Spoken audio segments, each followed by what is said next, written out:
इनकी ये मंशा थी नरेश मीणा यहाँ बैठा रहे, इसका वोट डिस्टर्ब हो, वातावरण गंदा हो और यहाँ का जो मतदाता आर्ट्स मतदाता है वो भी वोट नहीं डाले। उस अमित चौधरी ने यहाँ एक आंगनबाड़ी में एक जो महिला होती है उसको, एक जो टीचर है यहाँ पे उसको, और आंगनबाड़ी का जो महिला का जो पति था वो अपंग था, उन तीनों को दादागिरी से कि तुम्हें सस्पेंड कर देंगे, तुम्हारी नौकरी खा जाएंगे, तुम वोट डालो, और उनको तीनों को जबरदस्ती ले जाकर वोट उन्होंने डलवाया है। उस महिला ने अपना इंटरव्यू भी सबके सामने दिया है। तो जिस तरह से पिछले 25 तारीख से मेरे साथ हो रहा है, मेरे पोस्टरों को फाड़ा जा रहा है, मेरे लड़के अभी अलीगढ़ में थाने में बंद है, रात को मेरे लड़के बंद किए गए, मेरे को प्रचार करने से रोका जा रहा था। हर जगह ये प्लान किया गया कि भाई धीमी वोटिंग हो, इनके लोगों को वोटरों को जाने से रोका जाए। अचानक से हमें पता लगता है कि एक एसडीएम जो यहाँ बैठा है, जिसने पहले हिंडोली में एक दलित महिला के साथ मारपीट करी थी, और वो एपीओ हुआ था अमित चौधरी।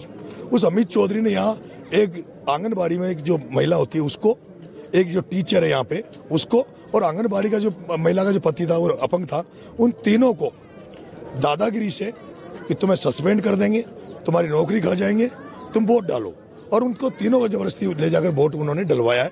उस महिला ने अपना इंटरव्यू भी सबके सामने दिया है।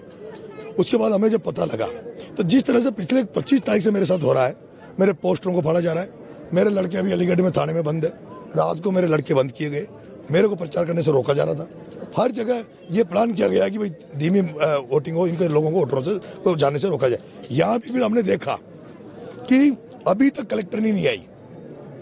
ये बड़ा दुर्भाग्य है। एसपी यहाँ बैठा होता, अभी मैंने आधे घंटे पहले कह दिया भाई एसपी को बुला लो, मान लेंगे, लेकिन एसपी यहाँ होते हुए भी एसपी नहीं आया। डिप्टी को भेज रहे हैं, और डिप्टी कह रहा मैं आश्वासन दे दूं 2 दिन बाद में अगर हम लाख लोगों को लेकर अगर कलेक्टर का घेराव करेंगे इस मुद्दों को लेकर, तो कलेक्टर कहेगा मेरे पास तो सूचना नहीं थी। हम ये चाहते थे आज रिटर्न में केवल कलेक्टर सीएम को मैसेज कर दे भाई इन गाँव को देवली से वापस उपखंड जो इनका उनियारा से हटा के इनको देवली उपखंड किया है, जो उनियारा इनके 15 किलोमीटर पड़ता है, देवली 95 किलोमीटर पड़ता है।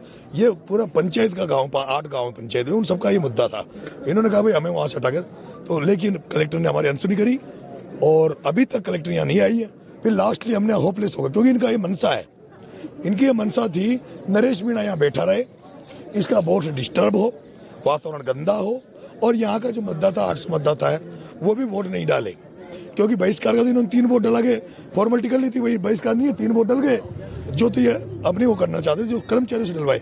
लेकिन अभी ये तय हुआ है कि जो लड़ाई हम लड़ रहे हैं उसमें वो चाहते हमसे ये थे कि वोटिंग नहीं हो, तो हमारा उनका मकसद सफल हो रहा था। ऐसे में मैंने अभी फैसला लिया है, एक सीओ साहब आए रघुवीर सिंह जी, उन्होंने कहा मैं आश्वासन दे दूं। हमने मना कर दिया, सीओ का लेवल का नहीं है, सीओ का लेवल का होता तो हम एसडीएम से बात कर लेते। हमने कहा कलेक्टर लेवल की बात है, हमने सीओ से मना कर दिया, आप आश्वासन मत दो, हमें आश्वासन की जरूरत नहीं है, हमें कलेक्टर का आश्वासन चाहिए।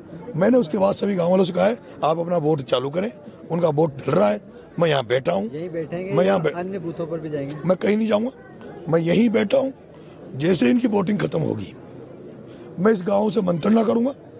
अगर इस गाँव और 8 गाँव से, जिस पंचायत में पड़ते हैं 8 गाँव जिनकी ये समस्या है, और यही नहीं मोहम्मद गढ़ की भी समस्या है, उनको भी उनियारा से तोड़ के नगर फोर्ट में जोड़ दिया गया, देवली में जोड़ा।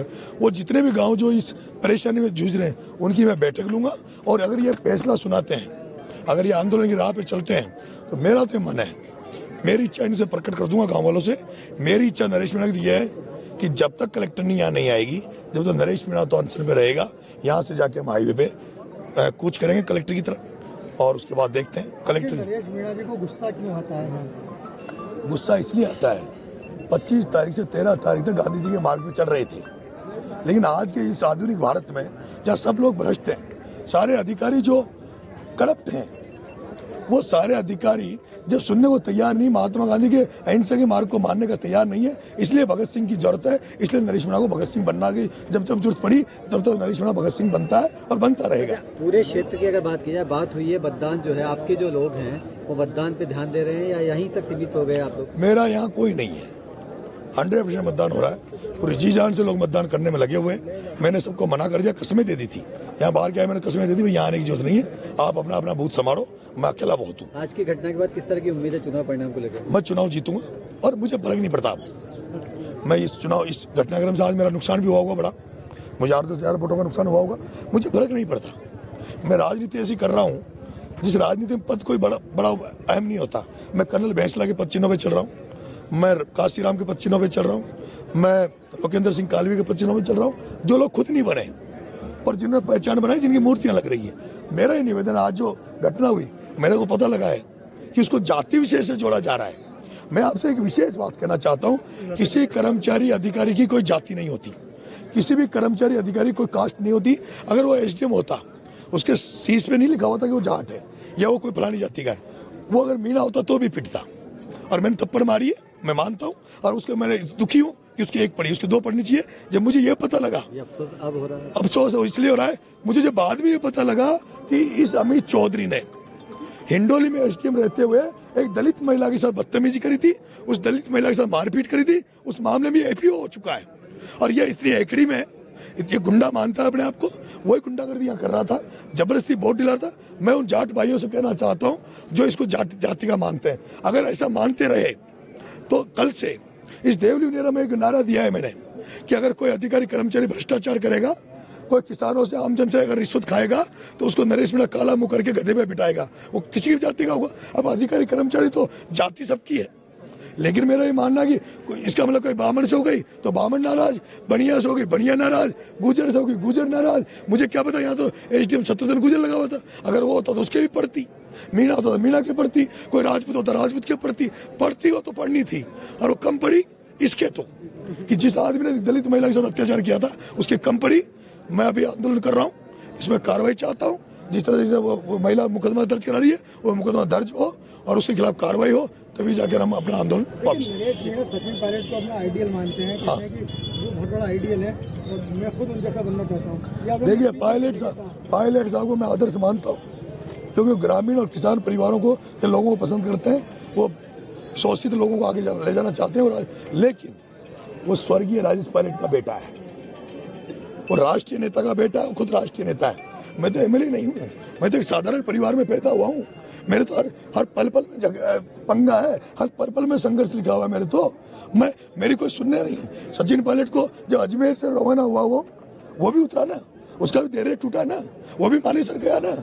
मानेसर से वो गए, कांग्रेस पार्टी का विरोध किया ना, धरना दिया ना मानेसर में। उसी तरह से वो अजमेर से रवाना हुए कांग्रेस के खिलाफ, जयपुर तक रवाना हुए, देरे टूटा ना। अब ठीक है, थोड़ा सा उग्र हो जाता हूँ क्योंकि मैं अभी थोड़ा ऐसे परिवार में पैदा हुआ, ज्यादा सीखा नहीं। ठीक है, जायजा लेना है हम। मतलब अभी दबिश दे रहे हैं क्या, जो जिन्होंने गिरफ्तार करने, क्या नरेश मीणा को गिरफ्तार करने की तैयारी की जा रही है? बिल्कुल कर रहे हैं, तलाश कर रहे हैं। जायजा लिया है क्या, कितना नुकसान हुआ है?